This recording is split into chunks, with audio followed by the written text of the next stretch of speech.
Assalamualaikum, salam Malaysia Madani. Dewan Rakyat dimaklumkan mengenai inisiatif bagi menangani risiko dan ancaman dalam talian terhadap kanak-kanak. Laporannya bersama Raswin di Parlimen. Silakan Raswin. Baik Awatif, perisian Parental Control Tools antara inisiatif bagi memantau kandungan dalam talian yang diakses kanak-kanak. Ia disediakan Suruhanjaya Komunikasi dan Multimedia Malaysia MCMC bersama 5 penyedia perkhidmatan telekomunikasi. Menteri Komunikasi Fahmi Fadil berkata perisian itu membolehkan ibu bapa menghadkan, menapis dan menyekat kandungan yang diakses anak-anak.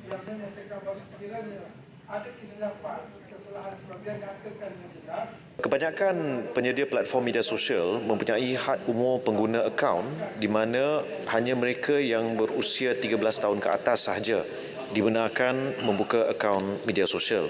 Bagi memastikan syarat umur ini dipatuhi, ibu bapa ataupun penjaga bertanggungjawab untuk memantau dan mengawasi aktiviti dalam talian anak-anak mereka.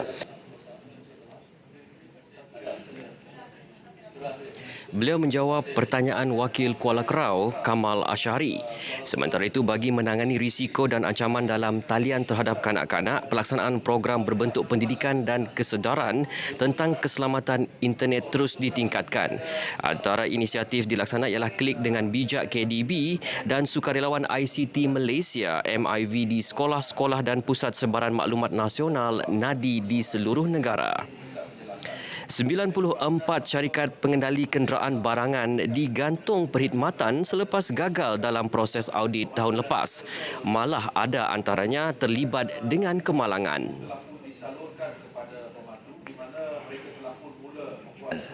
Kementerian tidak akan teragak-agak daripada mengambil tindakan penguatkuasaan yang tegas terhadap mana-mana pihak yang mengingkari peraturan dan undang-undang yang ditetapkan di bawah Akta Pengangkutan Jalan 1987, Akta Lembaga Pelesenan Kenderaan Perdagangan 1987 dan Akta Pengangkutan Awam Darat 2010. Beliau menjawab soalan Wakil Setiu Sehari Zulkirnain Abdul Kadir.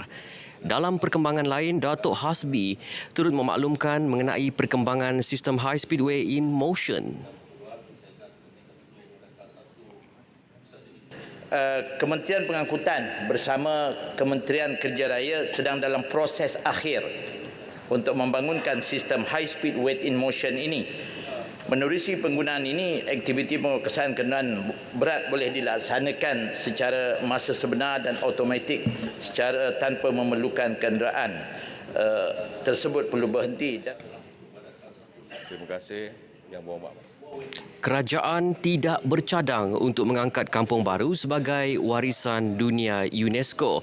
Menurut Menteri di Jabatan Perdana Menteri Wilayah Persekutuan Dr. Zaleha Mustafa, pengiktirafan UNESCO akan menyebabkan sebarang cadangan pembangunan Kampung Baru tidak dapat diteruskan. Pengiktirafan warisan mempunyai 3 peringkat bermula daripada tapak warisan yang diberikan oleh Jabatan Warisan Negara, kemudian diikuti pula oleh warisan negara yang diberikan oleh Kementerian Pelancongan Seni dan Budaya atau MOTEK, dan kemudian barulah warisan dunia yang diberikan oleh UNESCO.